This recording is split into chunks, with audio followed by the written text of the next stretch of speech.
Welcome, everybody. We are back with Chatting Contracts with Karla. I am with the Orange County Inland Empire SBDC Center for Contracting. I am super excited. Today's guest is Mr. Salvador Enriquez.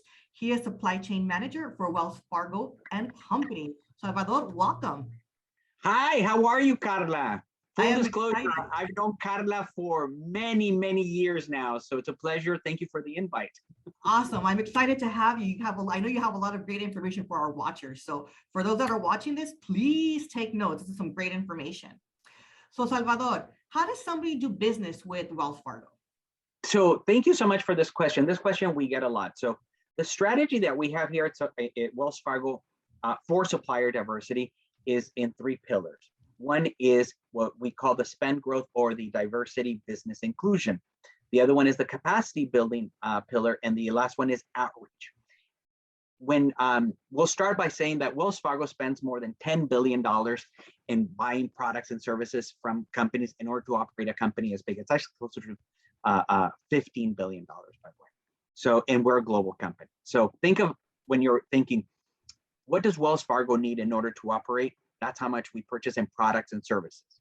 We're striving to be at 15% of our total, of our controllable spend when we are looking for diverse suppliers. So 15%. In 2020, which is we're closing the number for 2021, but in 2020, we spent about 13% of our controllable spend, which is about $1.38 billion with diverse-owned companies. So how does a company come and do business with Wells Fargo is your question. One is, first of all, understand, do you have a product or service that Wells Fargo is going to be purchasing? And we'll go a little bit, what are the products that we're looking for? Not everybody that we meet is going to go and sell a product immediately to Wells Fargo. This is why we have our capacity building programs. That's the second pillar. And so when we meet someone, they may not be ready because, we want to make sure that they're ready if there's an opportunity for an RFP, a request for a proposal. So we have each year between 8 to 10 capacity building programs where we are trying to hit all the colors of the rainbow, because the needs, let's say, of a woman-owned company are different, let's say, from a veteran-owned company. So when we create a program that is going to train you on how to do business with Wells Fargo, how to grow your business, we want to make sure that we're giving you that information. I'm very fortunate that I actually run the capacity building programs for the supplier diversity strategy. The third one is outreach. Before COVID, we used to be out there in the community. We would be a major sponsor of expos and trade shows and conferences. And we would have a booth, and you would come to us and we would actually interact. We would have the supplier diversity team on the floor engaging with you, getting to know your company. If there was an interest, we would recommend you to go and register and create a supplier profile. We would ask you these questions and say, hey, are you certified? And we could talk about the importance of certification as we continue. And as I said, it's getting to know you as a potential vendor and see if there's an opportunity to plug you in. So when you look at the three pillars, we're talking again, the diversity, the business inclusion or spend growth, which is to make sure that we're trying to reach that 15% goal. In 2020, we're at 13%. We spent more than $1 billion these past 8 years per year with diverse-owned companies. And so I think it was a very long answer, but I think I gave you the complete strategy of what we're doing, through our commitment to be at 15%, by training you, and then by being out there in the community and being getting to know you. Because of COVID, we've gone virtual, and now we're doing these type of engagements where we're coming to you through your computer screen. So that's, as I said, how you get to know us.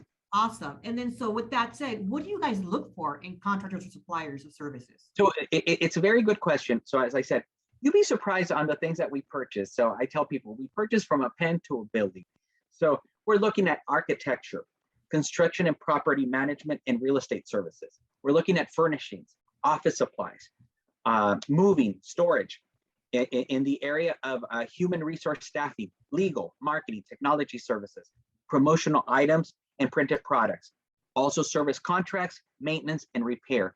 So think of whenever you drive by and see it could be a building of Wells Fargo. It's like, what do they need in there in order to operate a company?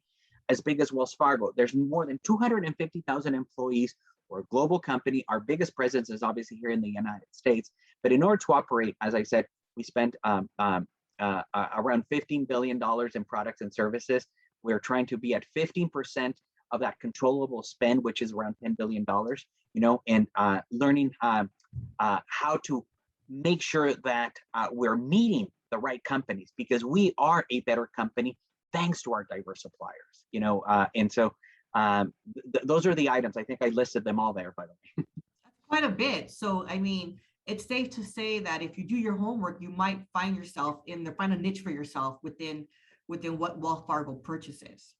And to that point, though, anything specific you're looking for in a contractor?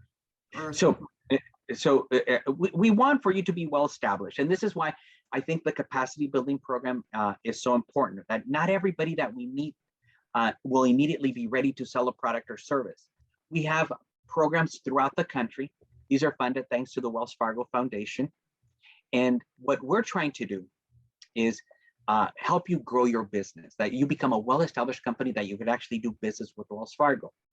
The information that we have from programs that we're funding or reports that we're actually funding lets us know that less than 3% of diverse-owned companies ever reach the $1 million mark, which is what we consider to be scalable. And so these reports are telling us that there are 3 barriers preventing small and diverse-owned companies from growing. What are those barriers? Access to capital, access to contract, and networking opportunities. What we're doing now is looking at each of our capacity building programs and making sure that we're teaching you in our capacity building programs, how to overcome those barriers. We partner with phenomenal organizations like Dartmouth University, Stanford University, with organizations like the National Minority Supplier Development Council, with WeBank, with the Women Business Enterprise National Council, with Disability In, with the National Gay Lesbian Chamber of Commerce, as well as the National Ethnic Chamber, in order to teach businesses on how to grow their businesses. How does a diverse-owned company grow their business? And so we believe that by teaching them how to overcome these barriers, they will have a better chance of maybe one day becoming a supplier at Wells Fargo. And this is really important. Just because you go through the training doesn't mean you're going to get a contract immediately, But at the end of the day, you've gotten this training. We hope that you're going to go and grow beyond Wells Fargo. Just like we have a very well-established, robust supplier diversity program, other Fortune 500 companies have these well-established supplier diversity programs, and we encourage you to go and pursue these opportunities beyond Wells Fargo. We are happy actually when our own diverse suppliers are actually getting contracts in other corporations, by the way, because at the end of the day, their success is our success. Awesome. So that education, is limitless. You can use it not only with Wells Fargo and use it to implement other strategies, like you said, to go to other corporations, other types of work that may be available out there. And it's free, correct? And it's, in many instances, it's free because, again, it's heavily subsidized by Wells Fargo, where we partner with organizations. Just last week, we launched the We Ignite program, which is a 6-week training program specifically tailor-made for women business entrepreneurs that have a certain threshold in revenue. That I think it's $500,000 or more in revenue. And the idea is to teach them for the next 5 weeks on how to grow their businesses by teaching them everything from operations to a little bit of marketing, accounting, and leadership skills. And so that part, I'm very particular. I'm proud of all the programs that we fund.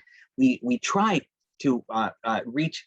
It could be a startup or an entrepreneur that is about to launch their business. We have programs that are for companies that are at $1 million more in revenues, because we want to take them to the next level. And as I said, we have programs that are benefiting women-owned companies. We have programs that are benefiting, let's say, veteran-owned companies. We're doing something phenomenal with Bunker Labs that is helping veteran-owned companies how to grow their businesses.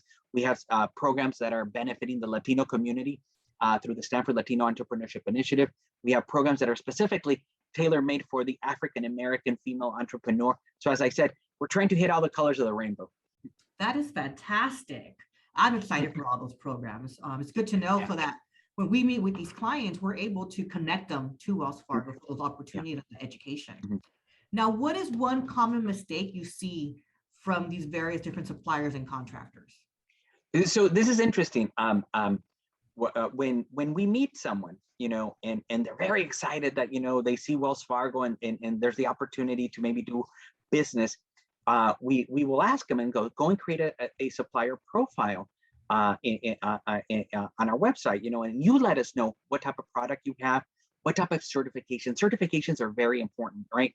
And so it is not a requirement for you to get your diversity certification in order to do business with Wells Fargo, but it is highly encouraged, highly encouraged that if you're a woman-owned company, or if you're a Latino, African American, Native American, Asian American, veteran, a person with disability within the LGBT community, that you let us know those particular certifications, right, and get them in order. So you create your profile, and this is one of the things that I personally really bugs me is we'll go and try to look for businesses within our database, and we go to the website, and the website has not been updated.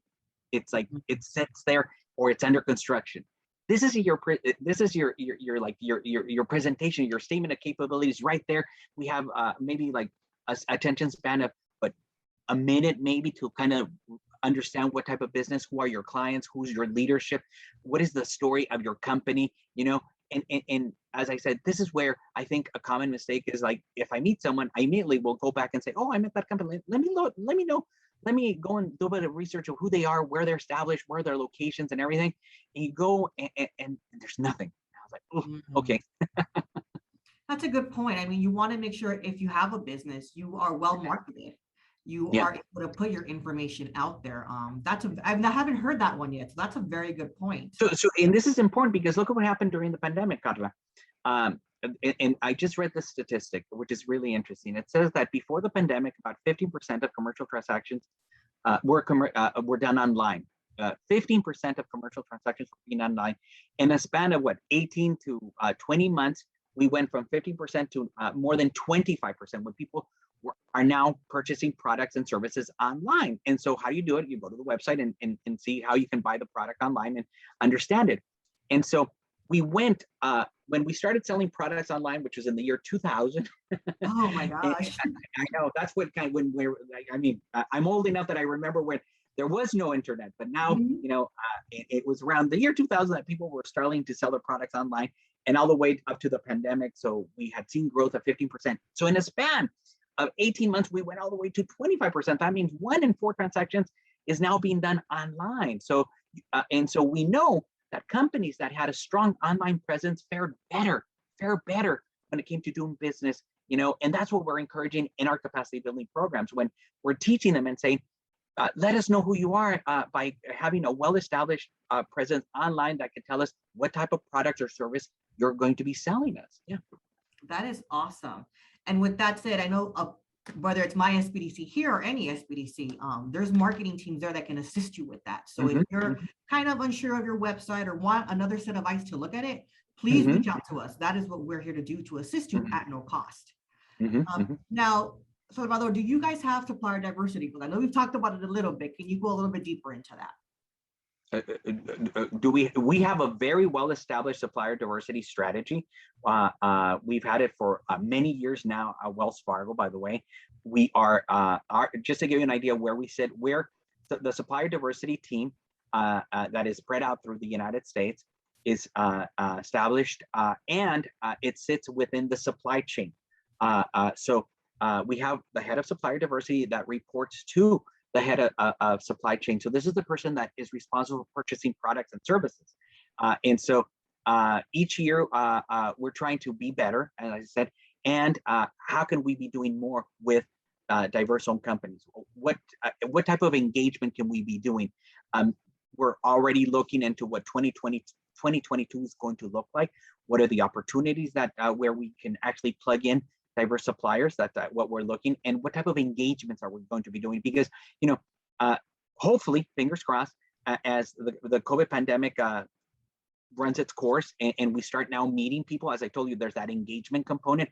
There is something to be said when you meet people in person and they tell you about their company and say, I have a well-established company. This is the product or service that I'm selling. And so we will be there out there in the community. We will continue, obviously, to use this hybrid model where we actually train companies on how to grow their businesses, how to sell their products and services at companies like Wells Fargo. And so it's a new way of doing business. And so ultimately, we want to be at that 15% when it comes to buying products and services from companies that happen to be small and diverse. And I know you mentioned you don't have to be certified, but you recommended 2 certifications on top of 3 other ones, I believe. Can you just reiterate those? As someone who is in supplier diversity, once we flag you as a diverse supplier, there's opportunities that we want to make sure that we're actually keeping track of how you're doing, but invite you maybe to one of our capacity building programs. That's a key. Also, if there's an engagement, we might want to invite you and say, hey, we're going to be, let's say, in San Diego, or we're going to be in LA, or we're going to be here in Orange County. You know, is there the possibility that we can meet? You know, and as I said, there's something to be said about meeting. So it allows us to kind of get to know you a little bit better and provide you opportunities for you to help us meet that 15% goal when it comes to buying products and services from diverse-owned companies. Perfect. And then just to let everybody know, if you're looking to get certified, even though it's not a big requirement, you can get free assistance for that. So here at the SBDC, I literally will walk you through all the applications at no cost to you. So please feel free to reach out to us if you need that assistance. Now, and then once you get your certification, create a profile. I'll give you the information of where people that are interested in selling their products or services can create a profile. And that allows us to go and search in our database to see, you know, when we're looking for an opportunity within a certain area. It could be a market-based, or it could be a very specific type of product or services. You might actually be the vendor that is actually selling this product and services. During the pandemic, we were all scrambling to find PPPs. We were looking, as you may recall, from hand sanitizers to KN95 masks to anything. As we're going back to work, you know, there's going to be we're entering into a new way of doing business. So you, as a vendor or a supplier, what can you be doing in order to make this transition into the offices better? You know, there might be something that you have in mind that I think could make this transition easier. So as I said, when we are approaching a diverse-owned company, we're going because, you know, we're going to be more competitive because we have these great suppliers. We're going to be more innovative. What type of innovation are coming through diverse suppliers? I strongly believe that innovation comes through diverse suppliers. That's fantastic. So the biggest takeaway, I mean, is be proactive and be involved. Yes. So that you can be on top of everything. Networking. When there's a contact, there's a contract, maybe. Yes. And in closing, Salvador, what's one tip you can give to our watchers? What I really like is, you know, we are very fortunate that there's all these organizations that are trying to help diverse-owned companies, and they're getting grants. They could be getting grants from the federal government. They could be getting grants from the federal government, the city, state, or organizations like Wells Fargo that is providing these grants in order to help diverse-owned companies, small companies grow their businesses. Take advantage, as I said, as someone who's within the capacity, building capacity for diverse-owned companies. Sometimes it's a little bit disappointing where these programs don't have a lot of people participating in them.